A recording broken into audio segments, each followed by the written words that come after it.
बच्चों, welcome to my channel. Good morning to all of you. My name is Manpreet Thakur और जो मैं आज टॉपिक लेके आई हूँ that is gravitational potential due to a hollow sphere and due to a solid sphere. इससे पहले कि मैं अपना लेक्चर स्टार्ट करूं, मैं आप लोगों को सुजेस्ट करती हूं कि ये लेक्चर अंडरस्टैंड करने के लिए आप लोगों को मेरा लेक्चर नंबर 8 जिसमें मैंने ग्रेविटेशनल फील्ड इंटेंसिटी, जिसको हम जी या फिर ई के साथ डिनोट करते हैं, 8th लेक्चर में करवाई थी मैंने gravitational field intensity due to a hollow sphere. 9th lecture में मैंने करवाई थी gravitational field intensity due to a solid sphere. Gravitational field intensity और पोटेंशियल, ये इन दोनों को हम कंपेयर करेंगे आज के लेक्चर में, लेकिन मैं ये सुजेस्ट करती हूँ कि वो दो लेक्चर नंबर 8 और लेक्चर नंबर 9 को रिमाइंड करो, उनके ग्राफ्स को अंडरस्टैंड करो एंड आज के ग्राफ को अंडरस्टैंड करना एंड देन कंपेयर करना। एक चीज मैं और बता देती हूँ कि मैंने लेक्चर नंबर 11 में आप लोगों को ग्रेविटेशनल पोटेंशियल के बारे में बताया था, ग्रेविटेशनल पोटेंशियल डिफरेंस के बारे में बताया था। वो कंसेप्ट बहुत जरूरी है अंडरस्टैंड करना। उसमें हमने फॉर्मूला डिराइव करा था V is equals to, V is the symbol of gravitational potential. किसी एक पॉइंट पे ग्रेविटेशनल पोटेंशियल का फॉर्मूला हमने निकाला था V is equals to minus GM upon R।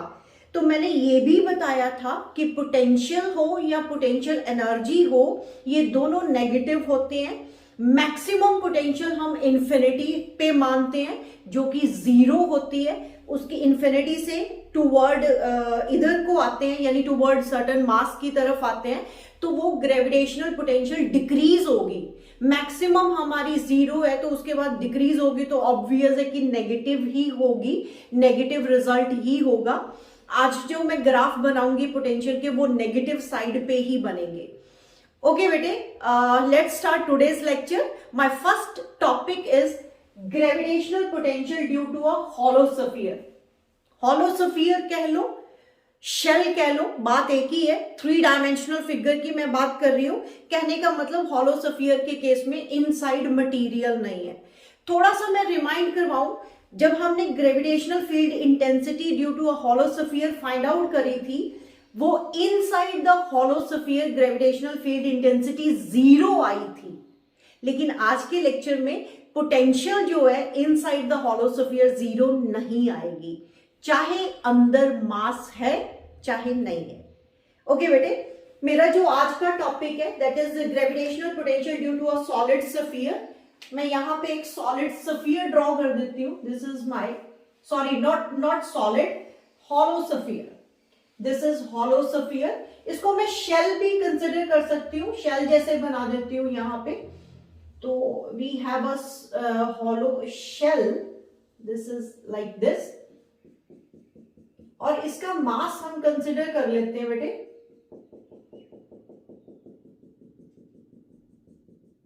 You can say this hollow shell और स्फीयर, और इसका मास m है। तो सेंटर O, R रेडियस, और मुझे 3 पॉइंट पे, इसके 3 पॉइंट पे potential, gravitational potential find out करनी है। जैसे हम ग्रेविटेशनल फील्ड इंटेंसिटी 3 पॉइंट पे निकालते थे, outside the sphere, at the surface and inside the sphere, तो उसी तरह हमें ग्रेविटेशनल पोटेंशियल भी फाइंड आउट करनी है। बेटे मान लो P पॉइंट किसी सर्टेन डिस्टेंस पे है, R डिस्टेंस पे, मतलब आउटसाइड द स्फीयर है, आउटसाइड द हॉलो स्फीयर है। तो इसका रेडियस R है, रेडियस R मान लेती हूँ, यहां पे लिख देती हूँ। तो P पॉइंट पे पोटेंशियल क्या होगा? सबसे पहले हमने पोटेंशियल का फॉर्मूला ऑलरेडी पढ़ा हुआ है, V is equals to minus GM by R। तो बेटे अब अगर P point outside the hollow sphere है, तो इस केस में हम the whole mass of the body या whole mass of the hollow sphere is considered to be concentrated at the centre करेंगे। तो यहां पे first case, in first case, ये आपका एक्सप्रेशन मैं ऑलरेडी लेक्चर नंबर 11 में मैं ऑलरेडी डिराइव करवा चुकी हूं। तो यहां पे क्या है, मैं पहला केस लेती हूं, जिस केस में फर्स्ट केस में हमारा आर जो है that is greater than capital are, that is outside the sphere, outside the sphere, hollow sphere, hollow sphere के बाहर की बात हो रही है। तो इस केस में the whole mass, the whole mass is considered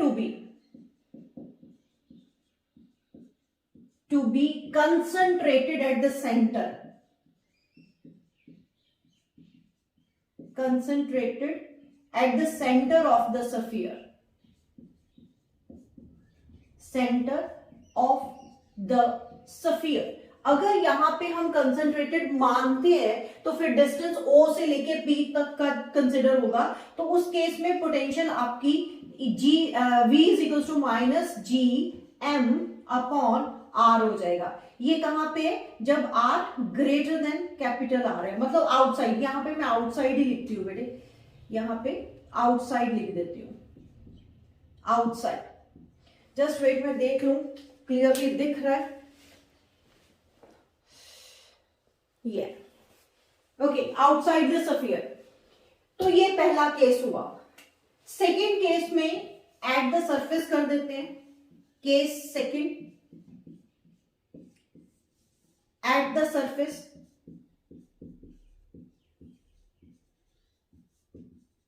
at the surface यानी R is equal to capital R, यहां पे कहीं पे पॉइंट P हो गया, तो वहां पे अब फाइंड आउट करेंगे। तो इस केस में भी in this case again the whole mass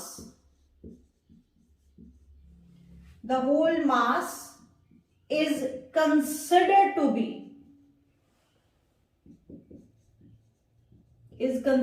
to be concentrated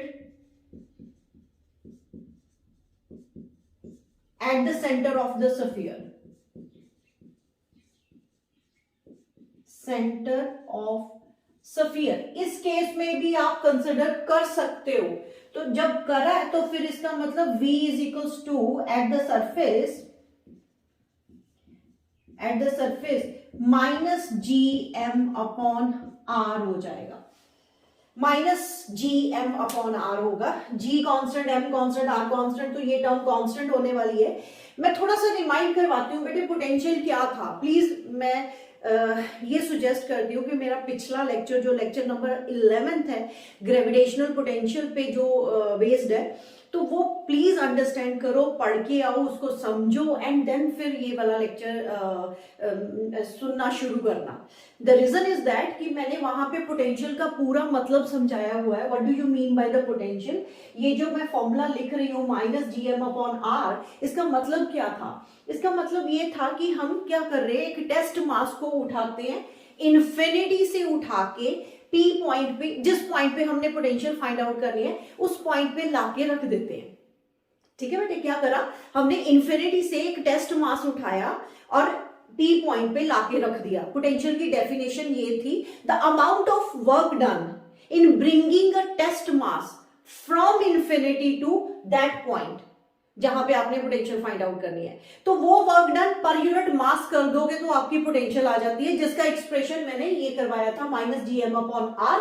वो एज इट इज डायरेक्ट मैं यहाँ पे यूज कर रही हूँ। आउटसाइड द स्फीयर आपने होल मास कंसिडर कर लेना है, कंसंट्रेटेड एट द सेंटर। तो इसका मतलब आप डिस्टेंस O से P तक का लोगे। एट द सरफेस भी जब लेते हो तो तब भी हम कंसिडर कर सकते हैं, the whole mass is considered at the centre, concentrated at the centre of the sphere. उसके केस में O से लेके अगर P पॉइंट इस सरफेस के ऊपर आ जाता है तो capital R is the radius of the sphere, तो वो आ जाएगा। तो ये तीनों टर्म्स कांस्टेंट है, तो इसका मतलब कांस्टेंट होगा। अब बात आई inside the sphere. Special case वो ही है। स्पेशल केस का मतलब क्या, अगर आप थोड़ा सा रिमाइंड करो तो आपको याद होना चाहिए कि gravitational field inside the sphere, hollow sphere, 0 आई थी। The gravitational field inside the hollow sphere 0 आई थी। मैं सारे आपको एक फॉर्मूले दे देती हूँ ग्रेविटेशनल फील्ड इंटेंसिटी के, और इनके साथ वो कंपेयर करना। कंपेयर करोगे तो और भी क्लैरिटी हो जाएगी। Outside the sphere gravitational field intensity कितनी थी, gm अपॉन आर स्क्वायर। तो पोटेंशियल कितनी है outside, gm upon R. At the surface gravitational field intensity कितनी थी, gm upon capital R square, लेकिन पोटेंशियल कितनी है, minus gm upon R. Inside the sphere gravitational field intensity कितनी थी, 0, लेकिन पोटेंशियल, क्या पोटेंशियल भी 0 होगी, वो हम प्रूव करने जा रहे हैं, वो हम डिस्कस करने जा रहे हैं कि inside the hollow sphere gravitational potential 0 होगी कि नहीं होगी, वो मैं बताने जा रही हूं। कम टू द पॉइंट, मैंने बोला कि inside the hollow sphere gravitational field intensity 0 होती है, मतलब इनसाइड g 0 होता है, इंटेंसिटी 0 होती है, ग्रेविटेशनल फील्ड इंटेंसिटी 0 होती है, बिकॉज मास अंदर नहीं है। तो ये मैंने आर्टिकल अलग से भी प्रूव करवाया था। Not at the centre, anywhere inside the hollow sphere gravity 0 होने वाली है, g 0 होगी, वो अलग से मैंने एक आर्टिकल करवाया। लेक्चर नंबर 10th में जाके देख सकते हो, लेक्चर नंबर 9th में है, 9th या 8th में, सॉरी बेटे 8th लेक्चर में है। ओके, ग्रेविटेशनल का जो 8th लेक्चर है उसमें ये चीज मैंने प्रूव करी हुई है। Come to the point now कि g के 0 होने से अंदर क्या ग्रेविटेशनल पोटेंशियल भी 0 है, वो 0 नहीं होगी। कैसे 0 नहीं होगी, आप लोगों को इससे पहले जो लेक्चर मैंने, लेक्चर नंबर 11, वहां पे ग्रेविटेशनल पोटेंशियल डिफरेंस का मतलब मैंने समझाया। व्हाट इज दैट, मैंने पढ़ाया हुआ आपको, कहां पे लिखूं, यहां पे केस नंबर 3 करते हैं, केस नंबर 3 कब की बात कर रहे हैं, inside the sphere, inside the hollow sphere,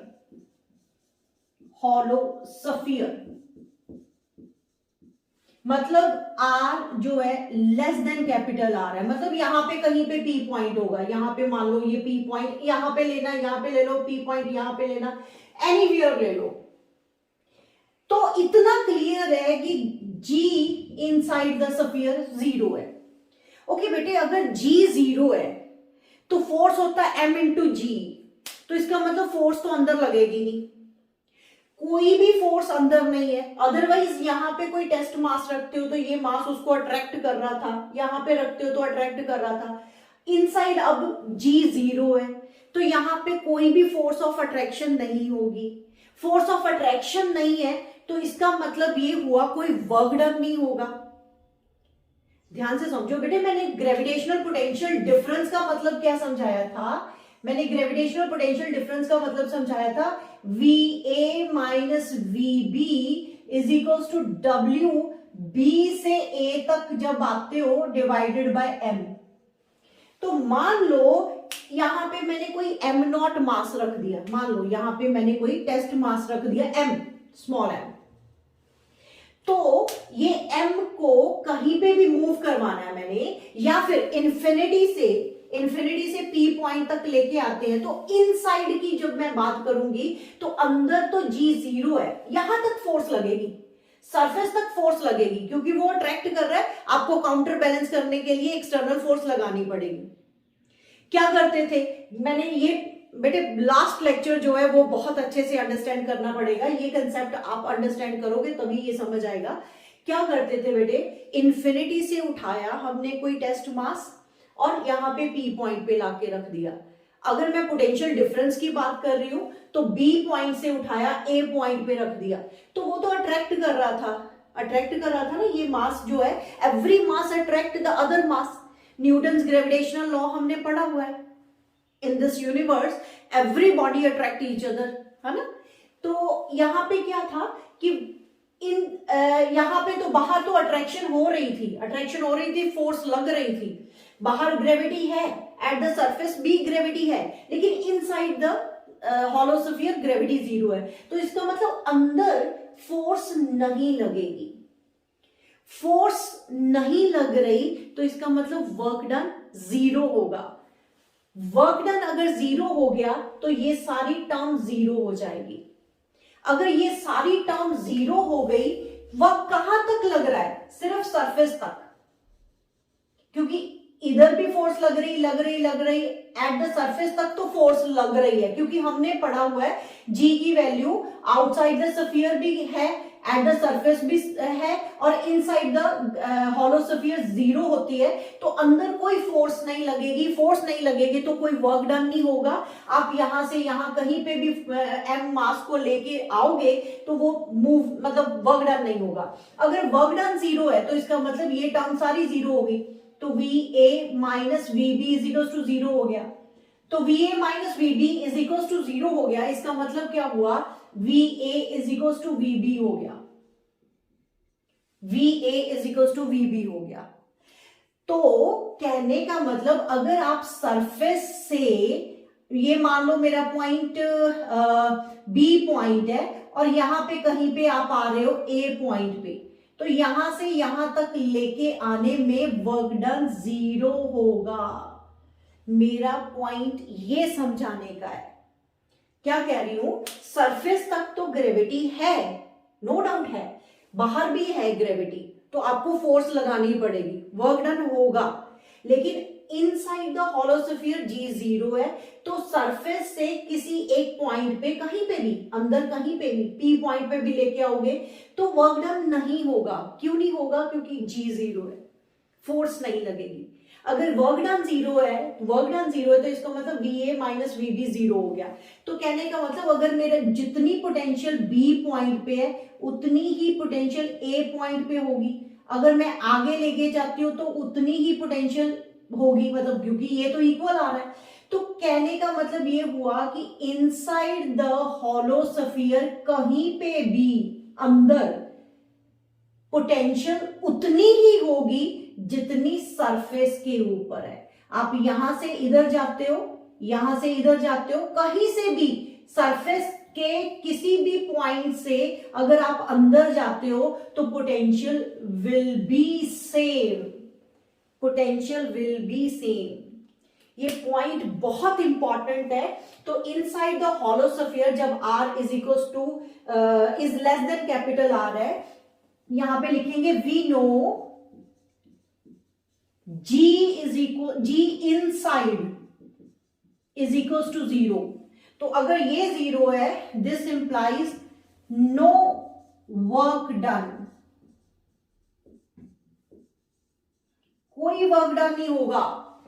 पहले मैं ये लिख दूं, नो फोर्स या no work done, no work is done in bringing, no work is done in bringing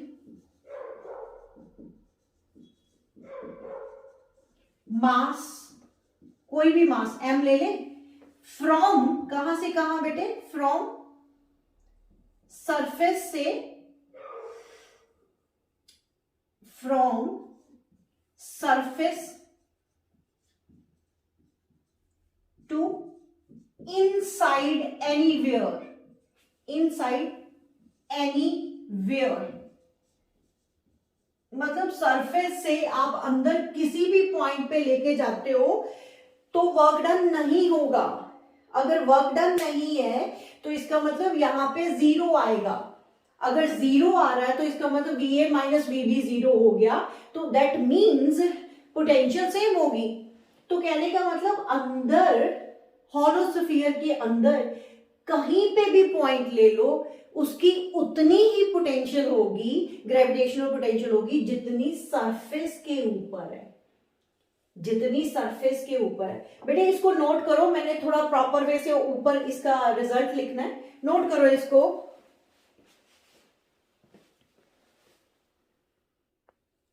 अभी देखो बेटे, हमने बोला कि no work is done in bringing mass m from surface to inside anywhere. तो इसका मतलब क्या हो गया? इसका मतलब ये हुआ कि वर्क डन 0 है, तो मैं ऐसे लिख दूं, अगर मैंने B पॉइंट जो सरफेस से अंदर लेके आ रही हूं तो मैं ऐसे लिख दूं बेटे VA माइनस VB, जो कि पोटेंशियल डिफरेंस की डेफिनेशन से हमने उठाया, W B से A लेके आते वक्त कोई वर्क डन नहीं हो रहा, तो एज W B से जब A तक लेके आते हो तो वो 0 है, तो this implies that potential A से VA minus VB is equals to 0. This implies that VA is equals to VB. VB वो पॉइंट था जो सरफेस के ऊपर था, तो इसका मतलब पोटेंशियल एट सरफेस हो गई ना. तो पोटेंशियल एट सरफेस हमने क्या निकाला हुआ है, तो पोटेंशियल एट इनसाइड कितना हो गया, फिर पोटेंशियल इनसाइड कितना हो गया जो कि सरफेस के ऊपर है. तो सरफेस के ऊपर हमने कितना निकाला हुआ है, एट द सरफेस हमने ये निकाला, at the surface minus GM upon R, minus GM upon R. मतलब कहने का मतलब अंदर कहीं पे भी लेके जाओगे तो potential minus GM upon R होगा जो कि सरफेस के ऊपर है. तो इस हिसाब से at every point inside the sphere potential same है. तो सेम पोटेंशियल वाले सरफेस को हम बोलते हैं इक्वी पोटेंशियल सरफेस या इक्वी पोटेंशियल रीजन होगा. तो इसका मतलब क्या हुआ बेटे, इसका मतलब ये हुआ कि इनसाइड जो रीजन है that is equipotential reason.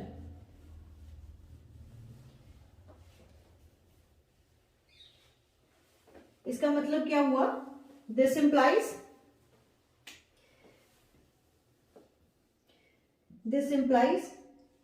Potential, gravitational potential, just wait बेटे इरेज करती हूं मैं नीचे से. This implies potential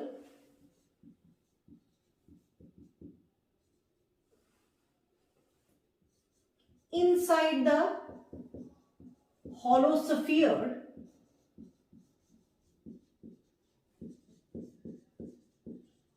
is same. कहीं पे भी अगर सेम है तो इसका मतलब which is called equipotential region, which is called equipotential reason.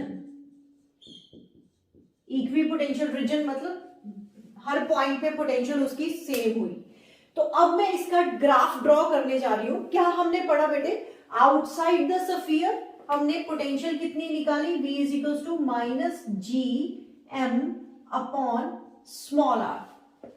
At the surface हमने कितनी निकाली, V एट द सरफेस कितनी आई थी, minus G M capital R. Capital R is the radius of the sphere.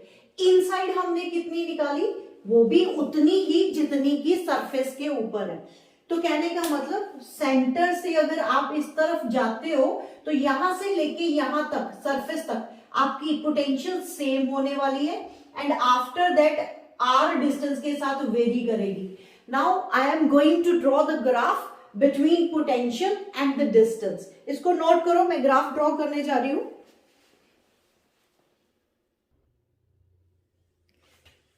Okay बेटे, V outside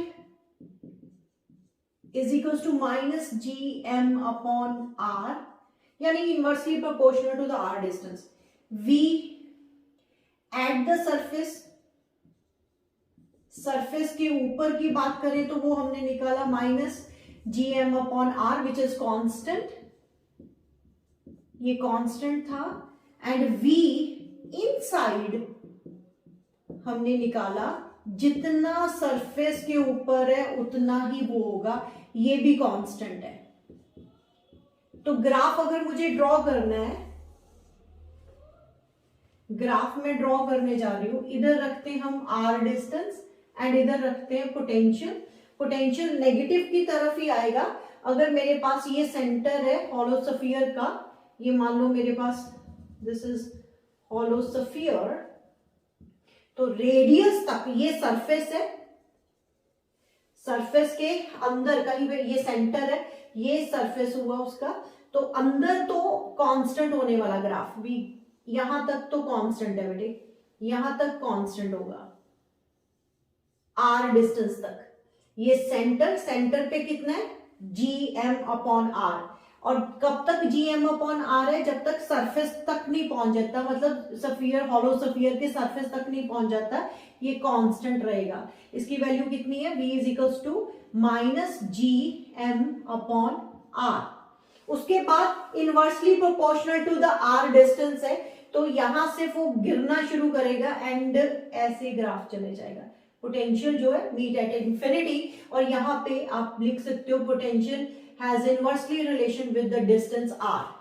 तो we have this graph, ठीक है, ये पैराबोलिक पाथ में चले जाएगा, ये मीट एट इंफिनिटी, ठीक है, क्लियर हुआ बेटे। तो आप अगर कंपेयर करो ग्रेविटेशनल फील्ड इंटेंसिटी क्या थी, वो इनसाइड द होलोस्फीयर 0 था, उसका ग्राफ इसके साथ कंपेयर करना, उसके रिजल्ट्स इसके साथ कंपेयर करने, ये ग्रेविटेशनल पोटेंशियल ऑफ होलोस्फीयर है। तो वो gravitational potential intensity energy, gravitational potential intensity थी, जिसको जी के साथ और ई के साथ डिनोट करते हैं, तो वो भी मैं आपको यहाँ पे ग्राफ्स शो कर दूंगी। नोट करो बेटे इसको।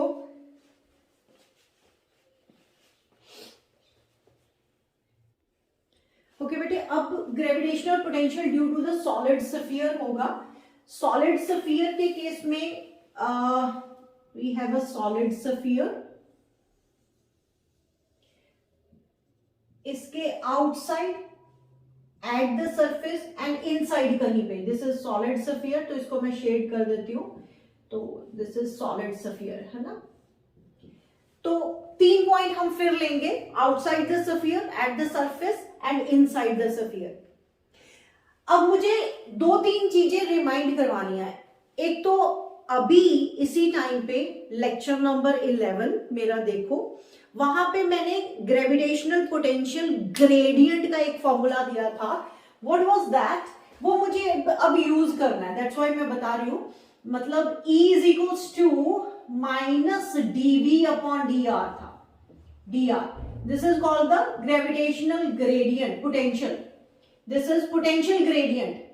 तो electric field, gravitational field intensity is equal to minus dv upon dr। मैंने बताया था अगर किसी भी चीज का differential with respect to distance करा जाए तो उसको पोटेंशियल ग्रेडियंट बोलते हैं। मतलब ये पोटेंशियल को डिफरेंशिएट कर रहे हैं डिस्टेंस के विद रिस्पेक्ट टू, तो ये पोटेंशियल का ग्रेडियंट है। तो एक तो ये फॉर्मूला, और इसी फॉर्मूले से मैंने कुछ ऐसे निकाला था, v is equals to minus E vector dot D R vector. ये मैंने आप लोगों को नोट में भी बताया, ये पिछले लेक्चर में आपको जाके ये थोड़ा समझना पड़ेगा, डायरेक्ट आप अंडरस्टैंड नहीं कर पाओगे। अभी मुझे ये दोनों फॉर्मूले, ये वाला फॉर्मूला मुझे मेन यूज करना है। ओके, एक फिर से आप लोगों को मेरे लेक्चर नंबर 9 में जाना पड़ेगा, और वहां पे आपको सॉलिड स्फीयर के कारण ग्रेविटेशनल फील्ड इंटेंसिटी के रिजल्ट्स देखने पड़ेंगे, वो मैं अभी बता देती हूं। तो ग्रेविटेशनल फील्ड इंटेंसिटी जो हमने निकाली थी at the surface, sorry outside हमने निकाली थी बेटे, आउटसाइड निकली थी G M upon R square, at the surface निकली थी, at the surface G M upon R square, R is the radius of the surface था, या सॉलिड स्फीयर, ये सॉलिड स्फीयर की बात कर रही हूं। और इनसाइड ये चाहे आप ई लिख लो या जी लिख लो, मर्जी है बेटे आपकी।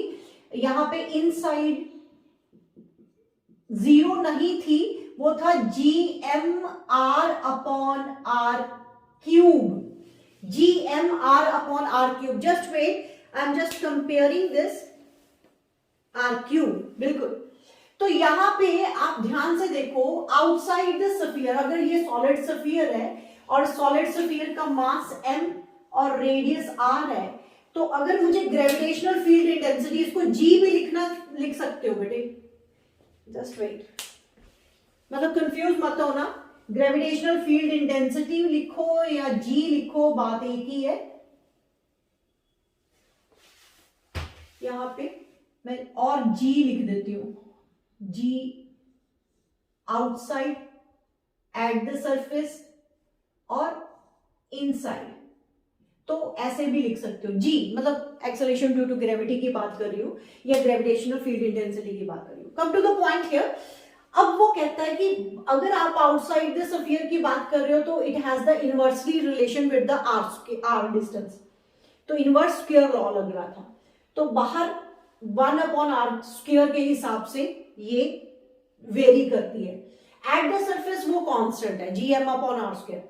इनसाइड द स्फीयर इस बार सॉलिड स्फीयर के केस में g की वैल्यू या e की value inside the solid sphere 0 नहीं है। पिछली बार क्या हुआ था, हॉलो स्फीयर में इनसाइड ग्रेविटेशनल फील्ड इंटेंसिटी 0 थी, कोई वर्क डन नहीं हो रहा था। वर्क डन नहीं है तो gravitational potential at any point inside the sphere constant हो गया था, इक्विपोटेंशियल सरफेस रीजन बन गया था। तो इस बार तो ऐसे नहीं होने वाला, क्योंकि अंदर ग्रेविटी है, कोई ना कोई वर्क डन हमें करना पड़ेगा। बाहर कुछ और है, बाहर यहां से लेके यहां तक ये वाला फॉर्मूला लगेगा और यहां से लेके यहां तक ये फॉर्मूला लगेगा। मतलब मुझे इनसाइड वाले पार्ट में, इनसाइड द स्फीयर वाले केस में इंटीग्रेशन को दो पार्ट्स में डिवाइड करना पड़ेगा, यहां से यहां तक एंड यहां से यहां तक। सिर्फ वही केस डिफिकल्ट होने वाला है, डिफिकल्ट नहीं होगा, मैं इजी करवा बना लूंगी उसको। पहले हम दो केस करते हैं, outside the sphere at the surface, ये दो केस करते हैं। पहला केस, ये बेटे मुझे जरूरत पड़ेगी इसलिए मैंने पहले ही लिख दिए। केस नंबर फर्स्ट, पहला केस जब आपका P पॉइंट यहां पे है और ये वाला डिस्टेंस R डिस्टेंस है और रेडियस उसका R है, ये सेंटर O है। ओके, तो फर्स्ट केस में when R is greater than capital R, मतलब आउटसाइड की बात कर रहे हैं, आउटसाइड द सॉलिड स्फीयर की बात कर रहे हैं, सॉलिड स्फीयर। ठीक है जी। तो इसके केस में again the whole mass of the sphere is considered to be concentrated at the centre. बाहर वाला केस और एट द सरफेस, इन दोनों केसेस में सारा का सारा मास हम कंसंट्रेटेड मानेंगे, कंसिडर करेंगे एट द सेंटर। तो यहां पे भी आप लिख सकते हो the whole mass, the whole mass of the sphere is considered to be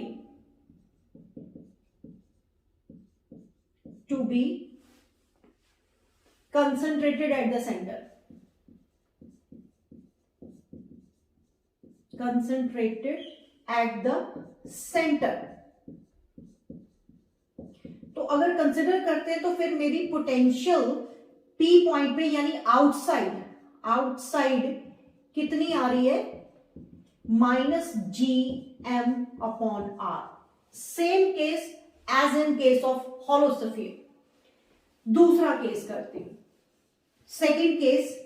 second case में मेरे पास R is equals to capital R है, यानी एट द सरफेस की बात कर रहे हैं, at the surface of solid sphere, solid sphere के सरफेस की बात कर रहे हैं, यानी यहां की। तो इस केस में भी the whole mass of sphere is considered to B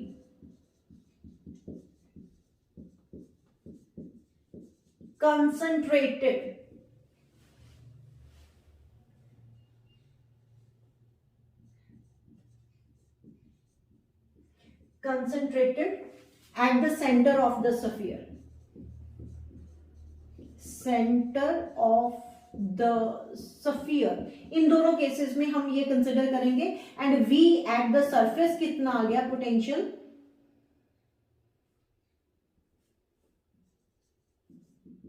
at the surface -gm/r। ये भी हॉलो स्फीयर वाला रिजल्ट आ गया, सेम रिजल्ट। ये दोनों स्फीयर के, हॉलो स्फीयर और सॉलिड स्फीयर के दोनों केसेस सेम है। चेंज किस में आएगी, चेंज सिर्फ थर्ड केस में आएगी, इनसाइड द सॉलिड स्फीयर। ये नोट करो बेटे, इनसाइड वाला केस मैं अलग से करती हूँ, उसकी मुझे इंटीग्रेशन सारी सॉल्व करनी पड़ेगी, नोट करो इसको।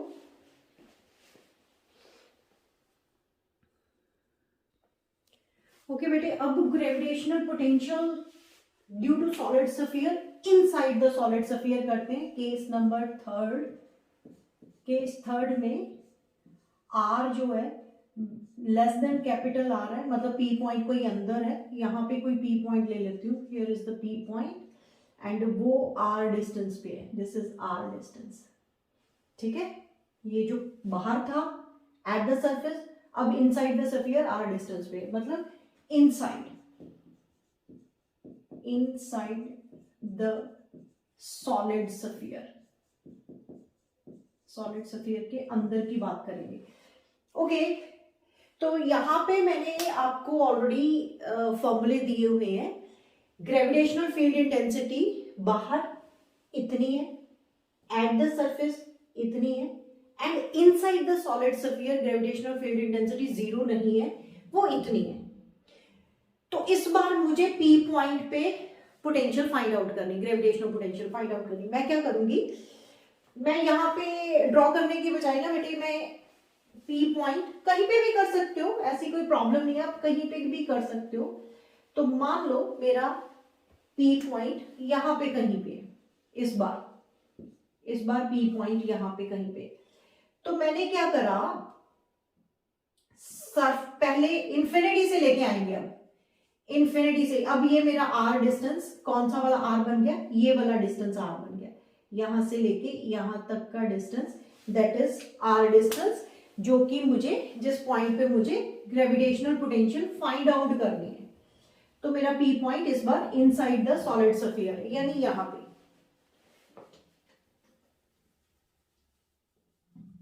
ठीक है जी, तो मुझे ये वाला डिस्टेंस मेरा आर डिस्टेंस है। तो अब मुझे क्या करना पड़ेगा, एक टेस्ट मास को एक तो इन्फिनिटी से दो पार्ट्स में डिवाइड करने जा रही हूं मैं, इंटीग्रेशन कैसे, एक इन्फिनिटी से उठा के सरफेस तक लेके आएंगे, फिर सरफेस से लेके पी पॉइंट तक लेके आएंगे। तो ये वर्क डन डिफरेंट होगा।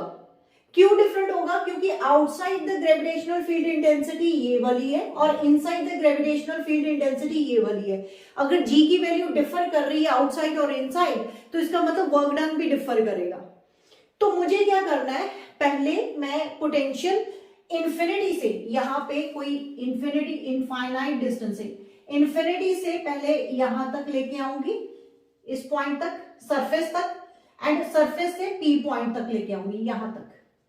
तो ये वाला जो वर्क डन होगा या पोटेंशियल जो होगी, इसकी पोटेंशियल, ये पोटेंशियल कहां से कहां है, इन्फिनिटी से ये वाला सरफेस वाला पॉइंट है, आर डिस्टेंस पे लेके आ रही हूं, आर डिस्टेंस तक लेके आ रही हूं, फिर आर से स्मॉल आर डिस्टेंस तक लेके जाऊंगी।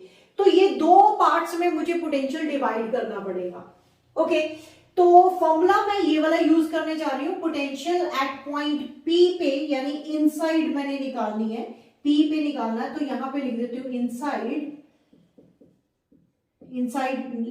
निकालना है। तो वो क्या होगा, माइनस इंटेग्रल कहां से, पहले इन्फिनिटी से कैपिटल आर डिस्टेंस तक, इन्फिनिटी से यहां तक लेके आ रही हूं, ये डिस्टेंस कितना है, कैपिटल आर, वहां पे मुझे लिखना है ई vector dot D R vector, फिर उसके बाद माइनस आर डिस्टेंस से, यानी इस पॉइंट से इस पॉइंट तक, आर डिस्टेंस से स्मॉल आर डिस्टेंस तक, ई vector dot D R vector. ठीक है, अब आप ये जो ई वेक्टर था, ये वाला इन्फिनिटी से आर वाला, ये आउटसाइड वाला है, तो यहां पे मैं आउट लिख देती हूं, आउटसाइड, और ये वाला यहां से यहां तक का जो है वो इनसाइड वाला है, इनसाइड वाला रिजल्ट मैं उठाऊंगी, ये वाला आउटसाइड वाला और इनसाइड वाला रिजल्ट। एक बार मैं चेक कर लूं, दिखाई दे रहा है या छोटा, बहुत छोटा तो नहीं लिख रहा, हाँ बेटे क्लियर है।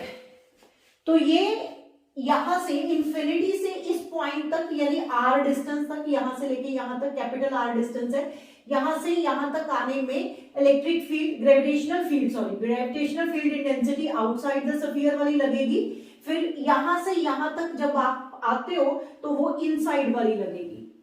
ठीक है, और मैं यहाँ पे वैल्यूज पुट करने जा रही हूँ। एक और चीज मैं बता दूं बेटे, यहाँ पे मैंने ग्रेविटेशनल फील्ड इंटेंसिटी के ऊपर वेक्टर डाला हुआ है, तो वेक्टर जब डालते हैं तो मुझे यहाँ पे नेगेटिव साइन लगाना पड़ेगा। क्यों? वो भी मैं बता देती हूँ। नेगेटिव यहाँ पे लगाना पड़ेगा, अगर ये वेक्टर क्वांटिटी है तो नेगेटिव, ये वेक्टर क्वांटिटी है तो नेगेटिव। क्यों ऐसे मैंने डाला बेटे, ये मेरा मास m है और ग्रेविटेशनल फील्ड इंटेंसिटी इस मास के कारण है, तो gravitational field intensity toward the mass होती है, मतलब अट्रैक्ट करती है तो टुवर्ड द मास होगी। ग्रेविटेशनल फील्ड इंटेंसिटी इस तरफ होगी, फील्ड की डायरेक्शन इस तरफ होगी। लेकिन आप जो पोजीशन वेक्टर्स है यानी r डिस्टेंस आप लेते हो तो ओरिजिन से लेते हो, अगर p पॉइंट इधर है तो पोजीशन वेक्टर r इस तरफ होगा, यहां पे लेते हो तो r इस तरफ होगा, क्योंकि position vectors are the vectors started from the origin से इस तरफ जा रहे हो तो डायरेक्शन ये हुई। लेकिन electric field gravitational field intensity toward the mass है, मतलब मास की तरफ होगा, तो ये ऑपोजिट डायरेक्शन में, दैट्स व्हाई नेगेटिव साइन यहाँ पे लिखेंगे अगर आप वेक्टर फॉर्म में लिखते हो। मैग्नीट्यूड फॉर्म में लिखते हो तो कोई चक्कर नहीं है। तो अभी यहाँ पे नेगेटिव साइन इसके लिए भी आ जाएगा, तो मेरे पास Vp यानी पोटेंशियल एट पॉइंट P कितना हुआ, मैं वैल्यू पुट करने जा रही हूँ यहाँ पे। E की वैल्यू वो नेगेटिव आउटसाइड वाली पुट करूंगी तो वो नेगेटिव और नेगेटिव पॉजिटिव हो जाएगा। तो मैं चलो एक बार कर ही देती हूँ, माइनस इंटीग्रेशन इन्फिनिटी से r distance minus gm upon r square और dr कॉज, ये भी एक चीज मैं बता दूं। अब बेटे ग्रेविटेशनल फील्ड इंटेंसिटी है इस तरफ टुवर्ड द मास, और आप डिस्टेंस मूव करवा रहे हो फ्रॉम इंफिनिटी से इस तरफ, मतलब इस तरफ आ रहे हो, डिस्टेंस मूव्ड इधर है। तो अगर ग्रेविटेशनल फील्ड इंटेंसिटी भी इस तरफ है और डिस्टेंस भी आप इस तरफ मूव करवा रहे हो तो एंगल बिटवीन देम कितना हुआ, 0। तो डॉट प्रोडक्ट हटाओगे तो cos 0 आएगा, तो cos 0 का मतलब क्या होता है, 1। तो यहाँ पे डॉट लगाने की जरूरत नहीं है, तो यहाँ पे आपका मतलब एंगल जो theta between E vector and D R vector, distance आप इधर मूव कर रहे हो, इज इक्वल टू 0, तो दिस इंप्लाइज दैट cos 0 आ जाएगा। तो cos 0 1 होता है, तो इसलिए मैंने डॉट यहाँ पे हटा देना है, तो यहाँ पे ये आ गया। उसके बाद फिर माइनस इंटीग्रेशन r से स्मॉल r तक, इसकी वैल्यू मैं इनसाइड वाली पुट करने जा रही हूँ, minus GMR by capital R cube into DR। यहां पे भी वही केस होगा, डॉट खत्म हो जाएगा। अब ये नेगेटिव नेगेटिव प्लस कर दो, ये नेगेटिव नेगेटिव प्लस कर दो, VP इज इक्वल्स टू आपके पास आ गया GM, इंटीग्रेशन आप किसकी करोगे, DR अपॉन R स्क्वायर की, फ्रॉम इंफिनिटी से कैपिटल R। ये भी माइनस माइनस प्लस हो गया, और इंटीग्रेशन आप क्या कर रहे हो, फिर यहां से भी GM बाहर निकाल सकते हो, यहां पे भी आप GM बाय R क्यूब बाहर निकाल सकते हो, because R is the radius of the sphere which is constant, and integration आपको कैपिटल R से स्मॉल r की करनी है, सिर्फ R dr की। तो ये इंटीग्रेशन हम सॉल्व करते हैं, तो VP is equals to GM, integration solve करेंगे तो ये आ जाएगा R minus 2 plus 1 upon minus 2 plus 1। Integration step है जो मैं ऑलरेडी बहुत बार समझा चुकी हूं आप लोगों को, और प्लस यहां पे भी ये GM अपॉन R क्यूब, ये R स्क्वायर बाय 2 आ जाएगा, इसकी इंटीग्रेशन सॉल्व करोगे तो R स्क्वायर बाय 2, और लिमिट्स कैपिटल R से स्मॉल r तक, यहाँ पे इंफिनिटी से स्मॉल r तक। ये माइनस 2 प्लस 1 माइनस हो गए, यहाँ पे माइनस आ जाएगा, और r raise to power minus 1 आएगा, वो नीचे लिख देंगे। ये मैं इरेज करने जा रही हूँ बेटे, नोट करो इसको, मैं थोड़ा सा इरेज करने जा रही हूँ, यहीं पे कर देती हूँ, ये यहाँ पे सॉल्व करते हैं। हमारे पास आ गया VP जो कि इनसाइड निकलने जा रहा है, GM नेगेटिव साइन इसके कारण 1 अपॉन R इंफिनिटी से कैपिटल R तक, और इसका plus GM upon 2R cube, ये 2 मैं बाहर ले गई, अब R स्क्वायर लिमिट्स इसकी कैपिटल R से स्मॉल आर तक। Upper limit minus lower limit करते हैं। VP is equals to minus G M, upper limit 1/r minus 1/इंफिनिटी, तो 1/r ही आ जाएगा। तो ये तो आपका निकलने वाला है, नीचे r आ जाएगा, सिंपल। तो यहाँ पे क्या बन रहा है, जी एम अपॉन 2r क्यूब, और अंदर आ जाएगा upper limit minus lower limit यानी R square minus capital R square आ जाएगा। तो इसमें कॉमन निकालते हैं।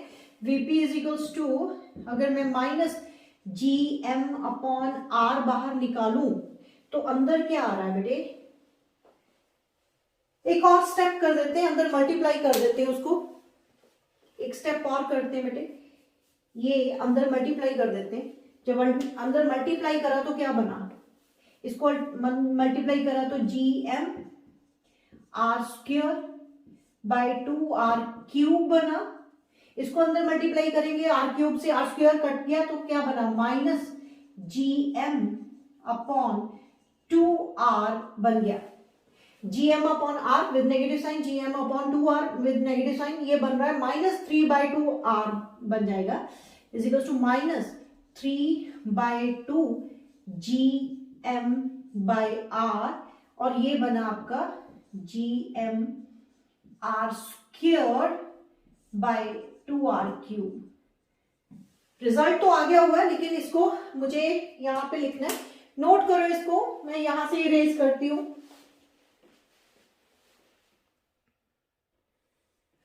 ओके बेटे, यहां पे अगर हम कॉमन निकाल लिए, वीपी इज इक्वल्स टू, ये इनसाइड की बात हो रही थी, इनसाइड द सॉलिड स्फीयर की बात हो रही थी, तो अगर मैं minus G M upon R 2r बाहर निकाल लूं तो अंदर क्या बच रहा है, gm अपॉन 2r अगर मैं बाहर निकाल लूं तो अंदर नेगेटिव साइन भी बाहर निकाला होगा, तो अंदर रह गया 3, इसमें रह गया 3, और माइनस मैंने बाहर निकाला तो ये पॉजिटिव और ये नेगेटिव हो गया, gm बाहर निकल गया और r निकल रहा है, तो यहाँ पे r square by r square बच रहा है। तो ये भी रिजल्ट आपको लर्न करना है। तो कहने का मतलब इस बार gravitational potential inside the solid sphere constant नहीं है, जो कि हॉलो स्फीयर के केस में कांस्टेंट आ गई थी इनसाइड, तो इक्विपोटेंशियल रीजन आ गया था। इस बार इक्विपोटेंशियल रीजन नहीं है, तो ये आप चेक कर सकते हो। एक केस और मैं करती हूँ कि फोर्थ केस में डाल देना। फोर्थ केस में है कि gravitational potential at the centre की बात करते हैं, तो centre of the sphere, eight the centre of solid sphere के सेंटर पे, यहां पे, तो यहां पे बेटे r तो 0 हो गया, मतलब r इज इक्वल टू 0 है, तो यहां पे अगर r 0 में पुट कर दूं ये टर्म 0 हो जाएगी, तो आपका vp is equal to, vp नहीं मैं लिखूंगी vo लिखूंगी, इस बार सेंटर की बात कर रहे हैं, तो ये सेंटर है, सेंटर की बात कर रहे हैं, तो वो क्या निकल आएगा, minus G M upon 2r into 3 है, यहाँ पे 3 लिख देती हूँ और ये 0 हो जाएगी, तो कहने का मतलब माइनस 3/2 जी एम, ये नेगेटिव साइन भी अगर मैं छोड़ दूं, यहां पे लिखूं minus G M by R, तो चेक करो बेटे, ये जो टर्म ब्रैकेट में लिखी है, तो ये तो सरफेस के ऊपर पोटेंशियल आई थी, तो इसका मतलब सेंटर पे पोटेंशियल कितनी आ रही है, 3/2, जो पोटेंशियल सरफेस के ऊपर थी, तो 3/2 जो पोटेंशियल सरफेस के ऊपर थी। तो अब मैं ग्राफ ड्रॉ करूंगी, मेरे तीनों 4 केसेस आ गए। 4 कौन कौन से केसेस बेटे, outside the sphere, solid sphere, minus G M upon small R, जो कि हॉलो स्फीयर में भी वही रिजल्ट था, at the surface minus G M upon capital R, जो कि हॉलो स्फीयर में भी वही रिजल्ट था जो सॉलिड स्फीयर में आया, लेकिन inside the hollow sphere potential constant थी, कितनी थी, जितनी सरफेस के ऊपर है, लेकिन यहाँ पे सॉलिड स्फीयर के केस में इनसाइड द सॉलिड स्फीयर हमारी पोटेंशियल का रिजल्ट ये वाला है, जिसको आपको लर्न करना है। अगर आपके बेटे, मैंने पहले ही बताया, ये जो टॉपिक हम कर रहे हैं ये एंट्रेंस एग्जाम्स के लिए बहुत इंपॉर्टेंट है। नीट का एग्जाम हो गया, जेई मेन, जेई एडवांस, वहां पे ये क्वेश्चन, ग्रेविटेशन बेस्ड क्वेश्चन पूछे जाते हैं, तो आपको सीधा फॉर्मूला लर्न करना है। तो फोर्थ केस मैंने करवाया eight the centre of the solid sphere, जहां पे r 0 हो जाता है। तो अगर मैं r की वैल्यू 0 पुट करती हूँ तो ये टर्म 0 हो जाएगी and we get the 3/2 minus gm upon r, जो कि 3/2 पोटेंशियल एट द सरफेस आ रही है। कहने का मतलब एट द सेंटर भी हमारी पोटेंशियल 0 नहीं है इन केस ऑफ सॉलिड स्फीयर। अब मैं ग्राफ ड्रॉ करने जा रही हूं, ये सारे के सारे results outside the sphere, at the surface, inside the sphere, eight the centre of the sphere, ये सारे रिजल्ट्स नोट करके फिर हम ग्राफ ड्रॉ करते हैं। नोट करो बेटे इसको। ओके बेटे, मैंने रिजल्ट लिख दिए यहां पे। Potential due to solid sphere outside the surface, solid sphere इतनी आई थी, एट द सरफेस इतनी आई थी, इनसाइड द सॉलिड स्फीयर इतना, एट द सेंटर इतना आया था 3/2 of the potential at the surface. Okay हाँ, अब हम ग्राफ ड्रॉ करते हैं। तो ये मैंने सॉलिड स्फीयर बनाया हुआ है, ये हुआ उसका सेंटर एंड यहां तक उसका रेडियस हो रहा है। ओके, एट द सेंटर कितना आ रहा था 3/2, जो सरफेस के ऊपर नेगेटिव है बेटे, ये सब नेगेटिव है तो ये भी नेगेटिव ही है, तो इसीलिए मैंने नेगेटिव की तरफ ही ग्राफ बनाना है। तो सेंटर पे ज्यादा है, उसके बाद जैसे जैसे डिस्टेंस बढ़ेगा, जैसे जैसे r डिस्टेंस बढ़ेगा और कैपिटल R तक जाएगा, r डिस्टेंस बढ़ेगा तो ये नेगेटिव साइन के स्क्वायर पावर के साथ रिलेटेड है, तो विद नेगेटिव साइन है तो डिक्रीज हो रही है पोटेंशियल एंड पोटेंशियल इस तरफ इंक्रीज करेगी, तो we have the r square relation. तो ये पैराबोलिक पाथ होगा, अगर स्क्वायर पावर के साथ रिलेशन हो तो पैराबोला होता है। तो एट द सरफेस तक आपका पैराबोला जाएगा, मतलब यहां से सरफेस तक, अगर मैं सरफेस ले लूं यहां तक की बात करूं तो यहां तक पैराबोला जाएगा एंड आफ्टर दैट यहां तक पैराबोला जाएगा बेटे सरफेस तक। एंड अगर मैं इसको प्रॉपर वे से और ड्रॉ कर दूं तो सरफेस तक parabolic path and after that decreases, तो यहां तक